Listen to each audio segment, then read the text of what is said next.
नमस्कार, news for nation देख रहे हैं आप। मैं हूं आपके साथ रश्मि। बिहार में होने वाले 2 सीटों पर उपचुनाव को लेकर आरजेडी कमर कस के तैयारी में जुट गई है और यही वजह है कि इस बार किसी भी चूक की गुंजाइश नहीं है। आपको बताएं कि इस बीच आरजेडी ने निर्वाचन आयोग से बड़ी मांग कर दी है। बता दें कि पत्र लिखकर आरजेडी की तरफ से ये मांग किया गया है। बता दें कि जिस तरह से उपचुनाव में जो वोटों की गिनती होती है, इसको लेकर आरजेडी ने अपनी बातें रखी है और साथ ही साथ आरजेडी का साफ तौर से कहना है कि पहले भी महज कुछ वोटों की कमी की वजह से उनकी हार हुई थी और यही वजह है कि इस बार के होने वाले उपचुनाव में आरजेडी कोई भी कमी नहीं रखना चाहती। आपको बता दें कि लगातार इन दोनों यानी कि तारापुर और कुशेश्वर स्थान के सीट पर होने वाले उपचुनाव को लेकर आरजेडी पहले से ही तैयारियों में जुट चुकी है। अपने विधायकों को हर पंचायत में उतारने की तैयारी में है ताकि इस बार ज्यादा से ज्यादा वोट जो है वो अपने खाते में किया जाए। लेकिन इस बीच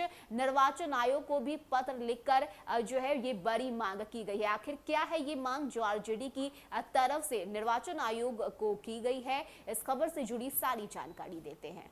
बता दें कि राजद की तरफ से एक पत्र राज्य निर्वाचन आयोग को लिखा गया है जिसमें उन्होंने वोटों की गिनती को लेकर एक बड़ी मांग की है। राजद इन दोनों सीटों को किसी हाल में जीतना चाहता है। बता दें कि चुनाव में किसी तरह की चूक नहीं हो जाए, इसके लिए सभी एहतियात पार्टी के नेता बरत रहे हैं। अब राजद के राज्यसभा सदस्य मनोज झा ने चुनाव आयोग को चिट्ठी लिखकर अपनी पार्टी की तरफ से 2 मांगे की है। उन्होंने कहा है कि दोनों सीटों पर हो रहे उपचुनाव की मतगणना में इन बातों का ध्यान रखा जाए। उन्होंने सबसे पहले पोस्टल बैलेट की गणना कराने की मांग की है। बता दें कि राजद द्वारा निर्वाचन आयोग से की गई यह मांग बेहद महत्वपूर्ण मानी जा रही है। ऐसा इसलिए कि पिछले साल हुए विधानसभा चुनाव के वोटों की गिनती के कारण कई जगहों पर पोस्टल बैलेट के वोटों की गिनती किए बगैर ही परिणाम जारी कर दिए गए थे। राजद का आरोप था कि पोस्टल बैलेट के वोटों की गिनती नहीं होने के कारण कई सीटों पर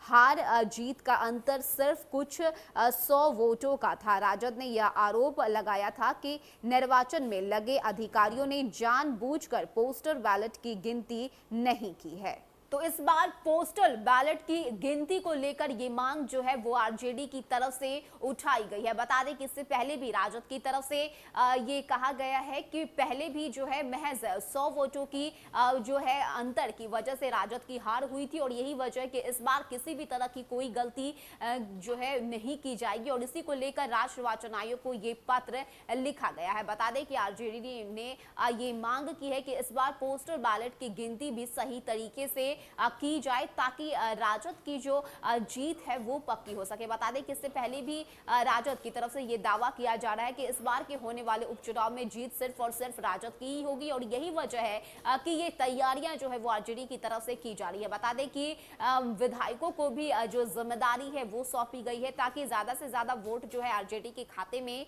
आ सके। लेकिन ये बड़ी मांग इस वक्त राजद की तरफ से राज्य निर्वाचन आयोग के लिए, जिसमें साफ ये कह दिया गया है, पत्र लिखकर जो है ये मांग की गई है कि इस बार पोस्टल बैलेट की गिनती जो है वो सही तरीके से की जाए। फिलहाल इतना ही। ज्यादा अपडेट के लिए आप बने रहिए न्यूज फॉर नेशन के साथ। नमस्कार।